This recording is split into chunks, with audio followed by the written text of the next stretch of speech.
अरे सरिता बहन, घर पर हो? अरे कमला, आओ बैठो। आज मैं बहुत अच्छी खबर लेकर आई हूँ। कैसी खबर? तुम्हारी बेटी के लिए रिश्ता लेकर आई हूँ। सच में? हाँ, लड़के का नाम अभिषेक है, शहर में रहता है, अच्छी नौकरी करता है। इतने में रमेश भी बाहर आ गए।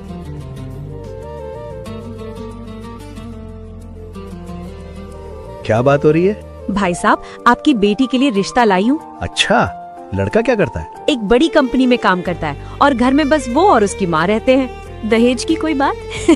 अरे नहीं, उन्होंने साफ कहा है कि उन्हें बस अच्छी बहू चाहिए। बस यही तो चाहिए था। अगर आपको ठीक लगे तो मैं बात आगे बढ़ा दूं। अगर लड़का सच में अच्छा है तो हमें कोई आपत्ति नहीं। तो समझिए, रिश्ता पक्का। कमला के जाने के बाद भी सरिता की खुशी रुक नहीं रही थी।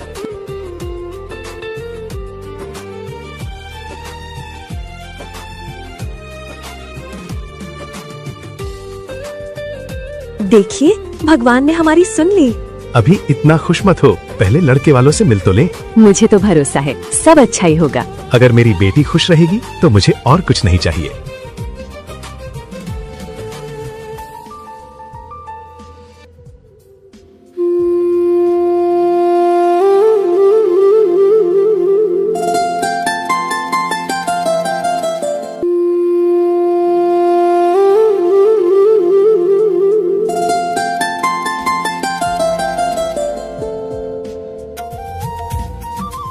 कुछ ही दिनों में दोनों परिवारों की मुलाकात तय हो गई।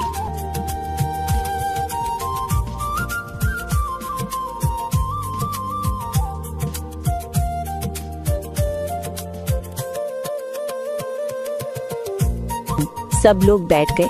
थोड़ी देर तक सामान्य बातें होती रहीं। देखिए बहन जी, हम लोग साधारण लोग हैं। हमारे पास बहुत ज्यादा पैसा या बड़ा घर तो नहीं है, लेकिन हमने अपनी बेटी को अच्छे संस्कार जरूर दिए हैं। हमें बस यही चाहिए कि हमारी बेटी जहाँ जाए वहाँ खुश रहे, उसे अपने घर जैसा प्यार मिले। देखिए, मुझे दहेज वहेज से कोई मतलब नहीं है। आजकल लोग दहेज के पीछे भागते हैं, पर मैं उन सब चीजों में विश्वास नहीं करती। मुझे बस ऐसी बहू चाहिए जो घर को समझे, घर के काम संभाल सके और परिवार को जोड़ कर रख सके। हमारी बेटी को घर के सारे काम आते हैं बहन जी। बचपन से ही उसने घर में हमारा हाथ बटाया है। अच्छा है, क्योंकि आजकल की लड़कियां तो बस पढ़ाई कर लेती हैं, बाकी घर का काम तो जैसे उन्हें आता ही नहीं। इतने में अभिषेक कमरे में आया।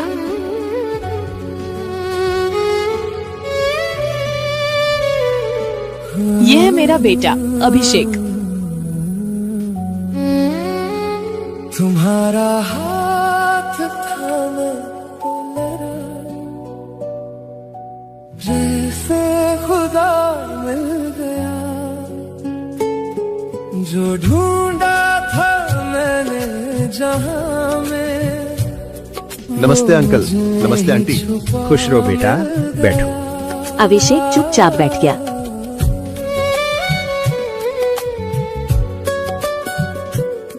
न चेहरे की वो रोशनी थी, न ख्वाबों सा कोई जहां। अगर आपको ठीक लगे तो बच्चे थोड़ी देर आपस में बात कर लें। आखिर शादी तो इन्हें ही करनी है, इसलिए इनकी भी राय होना जरूरी है। हाँ बिल्कुल, बात कर लें। आप कुछ पूछना चाहते हैं? मतलब अगर आपको मेरे बारे में कुछ जानना हो तो आप पूछ सकते हैं। नहीं, ऐसा कुछ खास नहीं। मतलब आपको कुछ भी नहीं पूछना? आमतौर पर तो लोग बहुत सारे सवाल पूछते हैं, जैसे पढ़ाई क्या है, शौक क्या है, आगे क्या करना चाहती हूँ। अगर आपको कुछ पूछना हो तो आप पूछ सकती हैं। अच्छा, तो मैं ही पूछ लेती हूँ।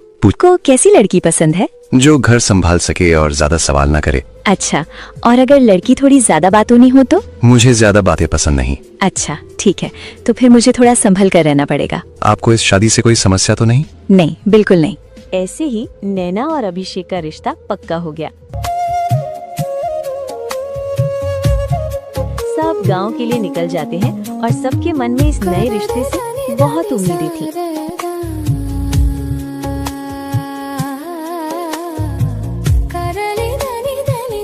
मन में उत्साह था। गांव भर में नैना के ही रिश्ते की बात हो रही थी कि कितनी भाग्यवाली है जो शहर के पढ़े लिखे परिवार में रिश्ता हो रहा। गांव की औरतें नैना की मां को बधाइयां दे रही थी।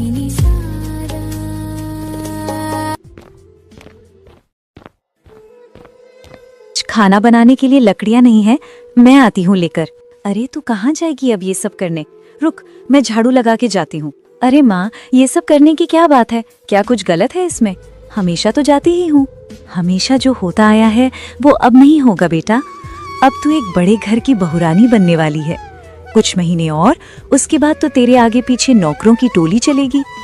अपने माता पिता के दरवाजे पर तो तूने हमेशा ही दुख काटे हैं, पर भगवान ने जब तेरी किस्मत सोने की कलम से लिख दी तो अब तू ये सब क्यों करेगी?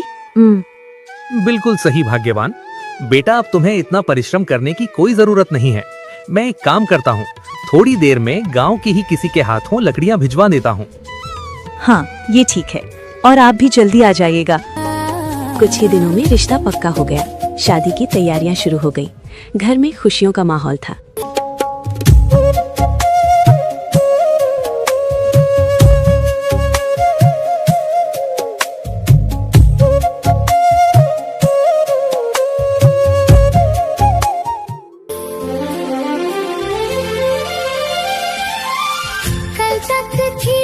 लेकिन विदाई का समय आते ही सबकी आंखें भर आई।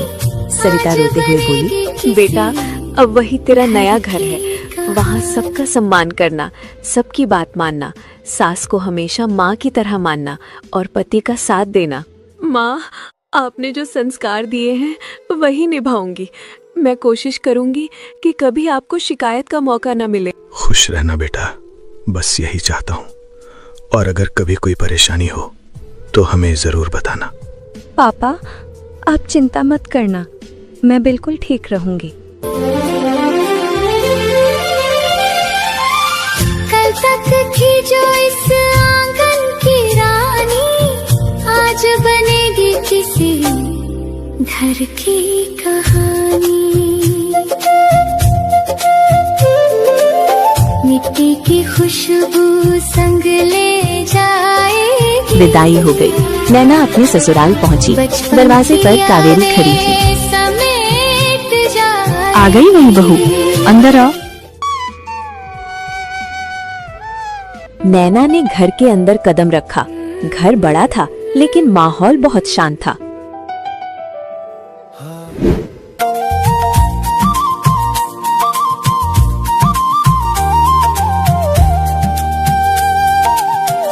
अगली सुबह नैना बहुत जल्दी उठ गई। वो रसोई में गई। कावेरी पहले से ही वहां थी। माँ जी, मैं मदद कर दूं? आप बताइए क्या करना है, मैं कर देती हूँ। रहने दो। क्यों माँ जी? अगर आप बताएंगी नहीं तो मुझे सीखने का मौका कैसे मिलेगा? तुम्हें क्या आता होगा? माँ जी, हर चीज तो सीख कर ही आती है ना। आप बताएंगी तो मैं सीख जाऊंगी। मुझे प्रयोग नहीं चाहिए रसोई में। नैना चुप हो गई। दिन बीतते गए। कावेरी हर बात पर उसे टोकती। बहू, झाड़ू ऐसे नहीं लगाती। जी माँ जी, अभी ठीक कर देती हूँ। सब्जी इतनी मोटी क्यों काटी? माफ कर दीजिए, अगली बार पतली काटूंगी। काम में इतनी देर क्यों लगती है? आगे से जल्दी कर दूंगी। एक दिन पड़ोस की शारदा काकी घर आए। अरे कावेरी बहन, कैसी हो? बस ठीक हो। अरे, ये नई बहू है क्या? हाँ। कैसी हो बेटी? मैं ठीक हूँ काकी। कावेरी बहन, आपकी बहू तो बहुत सीधी लगती है। सीधी है या नहीं अभी पता चल जाएगा। क्यों? नई बहुएं शुरू में सब ठीक करती हैं, बाद में असली रंग दिखाती हैं। नैना सब सुन रही थी लेकिन चुप रही।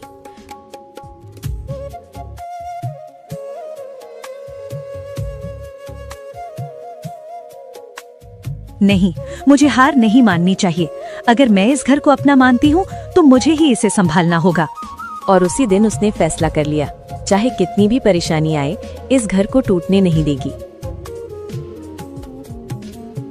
बहू, चाय में चीनी इतनी कम क्यों डाली? अभिषेक को मीठी चाय पसंद है। लगता है तुम्हें अभी तक अपने पति की पसंद भी नहीं पता। माफ कीजिए माँ जी, अगली बार ध्यान रखूंगी।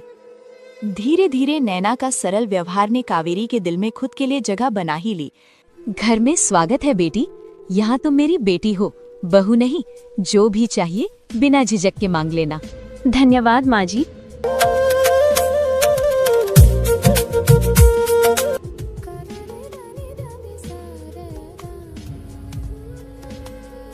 माँ जी, आप यहाँ? अरे क्यों मैं यहाँ नहीं आ सकती? अरे जब से तुझे बहू बनाया है तब से तो मैंने रसोई घर में कदम ही नहीं रखा। अरे माँ जी, आपको अब रसोई घर में आने की जरूरत ही क्या है? अब बस बताइए क्या खाना है, मैं वो सब बना दूंगी। अरे वाह, सच बोलूं मैं तेरे घर बहू लाने गई थी, पता नहीं था कि बेटी मिल जाएगी। सच में तू बहुत प्यारी है। कावेरी ने नैना को बहुत प्यार दिया, पर अभिषेक में कुछ ज्यादा परिवर्तन नहीं आया। वो सुबह ऑफिस चला जाता और देर शाम तक लौटता।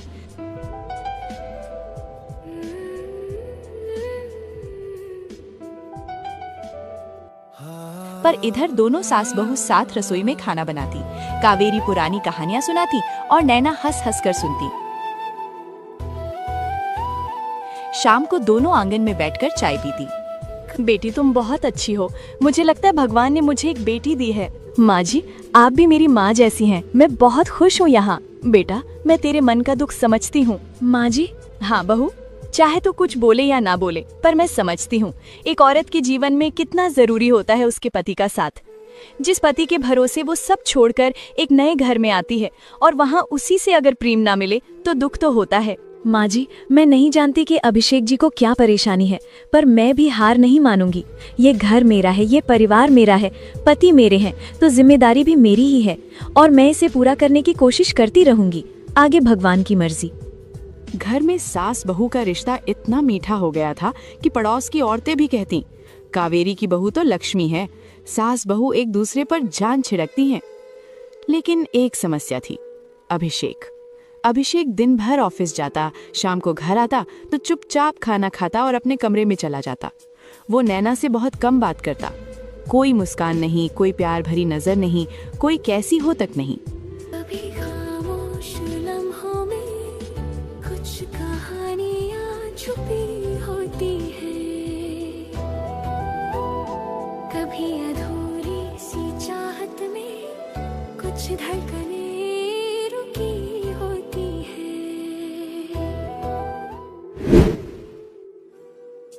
कुछ महीने पहले वाली नजदीकी के बाद भी नैना को कभी कभी लगता था कि अभिषेक के मन में कुछ है जो वो पूरी तरह शेयर नहीं कर पा रहा।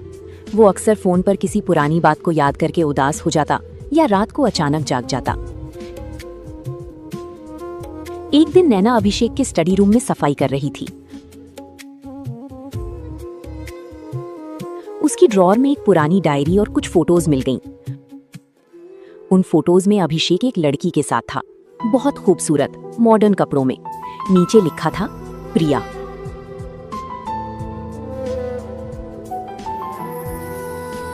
नैना का दिल बैठ गया। वो चुपचाप सब वापस रखकर बाहर आ गई। उस दिन से वो थोड़ी खामोश रहने लगी।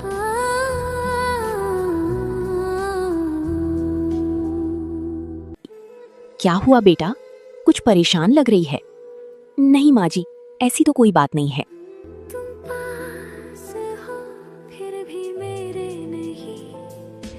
अगर अभिषेक जी मुझे अपना अतीत बताना चाहेंगे तो खुद बताएंगे।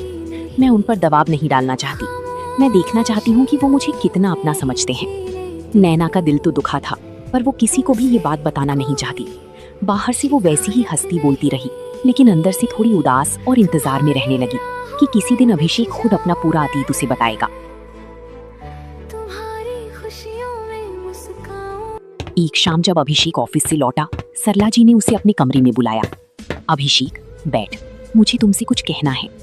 बेटा, प्रिया वाली बात अब पुरानी हो चुकी है। वो चली गई, अब उसे भूल जाओ। नैना बहुत अच्छी और सीधी लड़की है। उसने इस घर को अपनी ममता से भर दिया है। तुम अभी भी पुरानी यादों में उलझे हो, इसीलिए नैना से पूरी तरह नहीं खुल पा रहे। अतीत को पीछे छोड़ दो, नया जीवन शुरू करो। नैना तुम्हारी बीवी है, उसे अपना सब कुछ समझो। अगर तुम उसे अपना अतीत नहीं बताओगे तो वो कभी पूरी तरह तुम्हारे करीब नहीं आ पाएगी। सोच लो बेटा, ऐसी बहू फिर कहाँ मिलेगी? मत बांधो मुझको ऐसे, ये रिश्ता बोझ लगे। मेरे सपनों की दुनिया इन बातों से दूर जगे।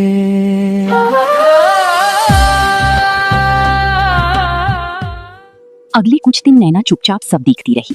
अभिषेक कभी कभी अकेला बैठा पुरानी यादों में खोया रहता, तो नैना दूर से देखकर मन ही मन दुखी होती। वो अभिषेक के लिए पहले की तरह सब करती, उसकी फेवरेट खाना बनाती, उसका सामान ठीक रखती, लेकिन अब वो पहले जितनी खुलकर बात नहीं करती थी। एक तरफ वो घर था जहां नैना अपनों के बीच रहकर भी अकेली थी, और दूसरी तरफ शहर का ये कोना जहां अभिषेक अपनी मर्जी की जिंदगी चुन तो रहा था, पर अंदर ही अंदर एक अजीब सी कश्मकश से गुजर रहा था।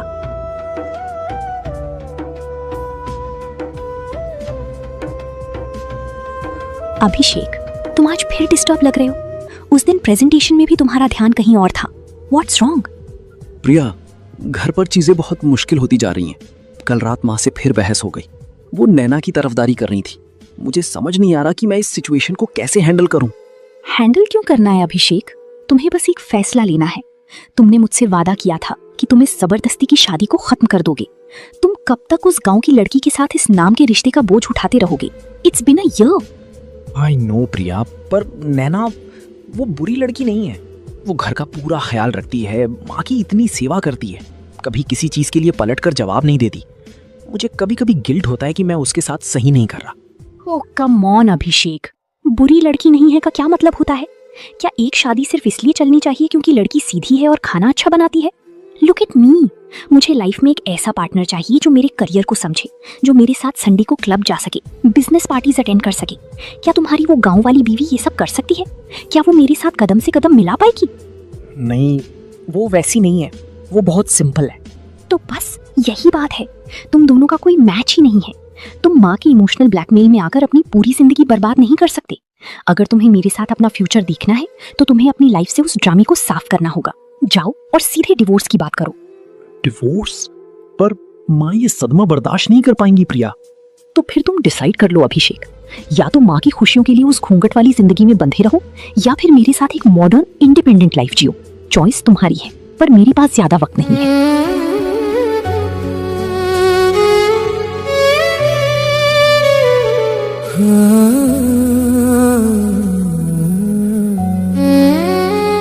तुम्हारा हाथ थामा तो मेरा, जैसे खुदा मिल गया। जो ढूंढा था मैंने जहां में, वो मुझ में ही छुपा मिल गया। नैना, जो अपने माँ बाप की आंगन की चहकती हुई चिड़िया थी, आज इस बड़े शहर के एक शांत कमरे में अपनी ही आहटों से डरने लगी थी। शादी को अब 8 महीने होने को हैं, पर अभिषेक और नैना के बीच आज भी वैसा ही अनजानी सी दीवार है।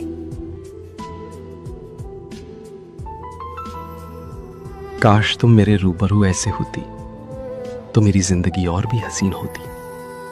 प्रिया, काश तुम मेरे करीब होती। अभिषेक जी, रात के 12 बज रहे हैं। कल सुबह आपको ऑफिस भी जल्दी जाना है। ये दूध पी लीजिए, थोड़ा आराम मिल जाएगा। मैंने कितनी बार कहा है नैना, जब मैं कमरे में काम कर रहा हूं तो बिना नॉक किए मत आया करो। और मुझे इस वक्त दूध नहीं पीना है। आप शाम को भी ठीक से खाना नहीं खाए थे। माँ जी कह रही थी कि पिछले कुछ दिनों से आप बहुत तनाव में हैं। अगर कोई बात है तो आप मुझसे कह सकते हैं। तुमसे कहूं? तुम समझोगी मेरी बातें? नैना, तुम्हारी और मेरी दुनिया बहुत अलग है। ये तो आप सोचते हैं ना। आप कभी कोशिश तो कीजिए, मैं जरूर समझूंगी। तुम मुझे नहीं समझ सकती नैना, और शायद मैं भी तुम्हें नहीं समझ सकता। सुनो, माँ से मेरी शिकायत करनी बंद कर दो। मैं जानता हूं कि मैंने गलत किया। मुझे शादी के लिए हाँ नहीं करनी चाहिए थी। मैं समझता हूं कि एक लड़की शादी को लेकर कितने सपने देखती है, और मैंने तुम्हारे सपनों को ही खत्म कर दिया। हो सके तो मुझे माफ कर देना। तुम बस इतना ही समझ पाओगी शायद।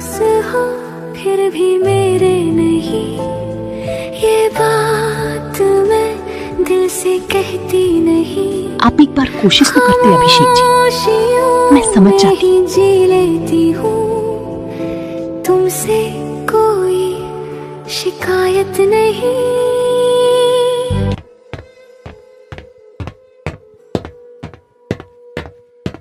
अभिषेक, ये क्या तरीका है बात करने का? वो तेरी पत्नी है, इस घर की बहू है। दिन भर इस घर के कामों में मेरी सेवा में लगी रहती है और तू उसे 2 मीठे बोल भी नहीं बोल सकता। माँ प्लीज, आप नहीं समझेंगी। ये शादी सिर्फ आपकी जिद की वजह से हुई है। मैंने आपसे पहले ही कहा था कि मुझे ऐसी लड़की नहीं चाहिए जो सिर्फ घर संभालना जानती हो। मेरी अपनी एक लाइफ है, मेरी अपनी चॉइस है। चॉइस? शहर की उन लड़कियों की बात कर रहा है जो सिर्फ अपने बारे में सोचती हैं। नैना को देख, सिर्फ तेरे एक नाम की सहारे इस घर में आई है। शुरू में मुझे भी वो खटकती थी, पर उसके निश्चल स्वभाव ने मेरा दिल जीत लिया। याद रखना अभिषेक, किस्मत वालों को ऐसी लड़कियां मिलती हैं। अगर आज तूने उसकी कद्र नहीं की तो कल बहुत पछताएगा। मुझे किसी बहस में नहीं पड़ना, मैं बाहर जा रहा हूँ।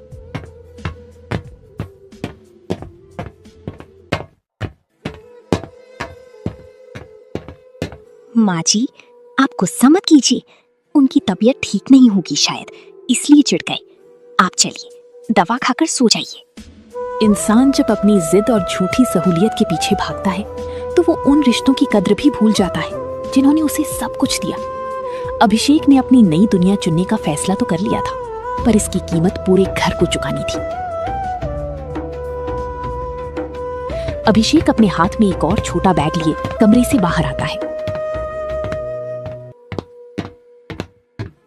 अभिषेक, तू सच में इतना गिर सकता है?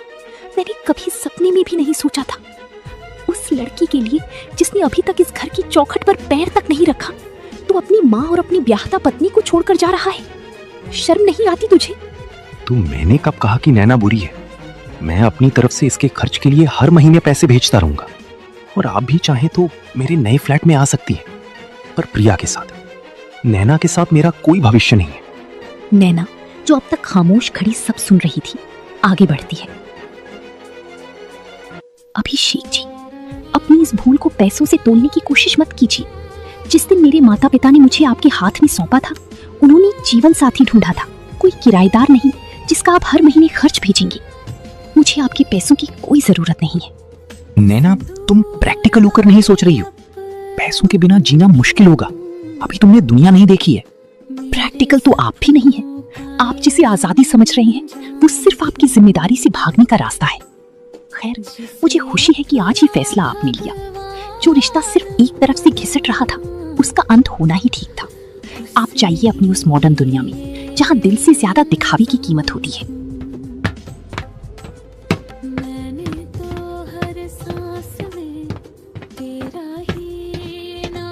अभिषेक, अगर तू आज इस दहलीज को पार करके उस लड़की के पास गया तो याद रखना, आज से तेरा मुझसे भी कोई रिश्ता नहीं। मेरे लिए मेरा बेटा मर गया।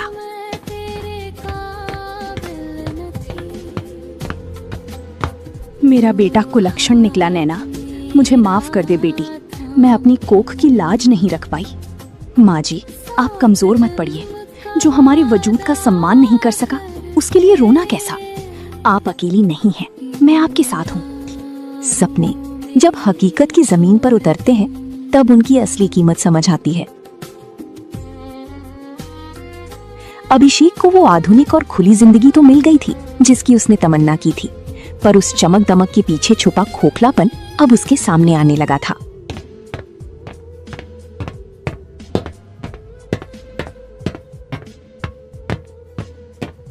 प्रिया, तुम आ गई? प्लीज जरा एक गिलास पानी दे सकती हो? और शाम को आते वक्त डॉक्टर ने जो दवाइयां लिखी थी वो लाई क्या तुम? ओह गॉड अभिषेक, मैं अभी अभी एक बहुत ही हेक्टिक क्लाइंट मीटिंग और उसके बाद 2 घंटे के ट्रैफिक से जूझ कर आ रही हूँ। आते ही तुम्हारी फरमाइशी शुरू हो गई। पानी फ्रिज में है, खुद ले लो। और रही बात दवाइयों की, तो मैं केमिस्ट की दुकान पर रुकना भूल गई। भूल गई? प्रिया, मुझे पिछले 3 दिन से 102 डिग्री बुखार है। माँ और नैना के जाने के बाद से इस घर का क्या हाल हो गया है तुम्हें दिख नहीं रहा? रसोई में कुछ खाने को नहीं है, घर हफ्तों से साफ नहीं हुआ। एक्सक्यूज मी, तो क्या तुम मुझसे ये उम्मीद कर रहे हो कि मैं ऑफिस का काम छोड़कर यहाँ झाड़ू पोछा करूँ और तुम्हारे लिए खाना बनाऊं? I am a working woman Abhishek, तुम्हारी वो गांव वाली बीवी नहीं हो जिसके पास पूरे दिन घर के कामों और तुम्हारी चाकरी करने के अलावा कोई काम नहीं था। प्रिया की जुबान से गांव वाली बीवी और चाकरी शब्द सुनकर अभिषेक के दिल पर जैसे किसी ने हथौड़ा मार दिया हो। उसकी आंखों के सामने अतीत के धुंधले दृश्य तैरने लगते हैं। तू जहां भी जाएगा, दुआएं संग जाएंगी। प्रिया, रिश्ता सिर्फ साथ घूमने या पार्टी करने का नाम नहीं होता। जब कोई बीमार हो, परेशान हो, तो अपनों की परवाह की जाती है। नैना ने कभी शिकायत नहीं की। तो जाओ ना फिर अपनी उसी नैना के पास, किसने रोका है तुम्हें? अभिषेक, मैं तुम्हारी माँ की केयर टेकर या तुम्हारी पर्सनल नर्स बनने के लिए तुम्हारे साथ लिव इन में नहीं आई हूँ। मुझे मेरी स्पेस चाहिए, मेरा करियर चाहिए। अगर तुम अपनी इस बीमार और रोतू लाइफस्टाइल से बाहर नहीं निकल सकते तो शायद हमारा साथ यहीं तक था। इंसान जब अपनी जड़ों को काटकर नई दुनिया बसाने की कोशिश करता है तो शुरुआत में सब बहुत चमकीला लगता है, पर हकीकत की थपेड़े जब पड़ते हैं तब समझ आता है कि महलों से कीमती अपनों का साया होता है।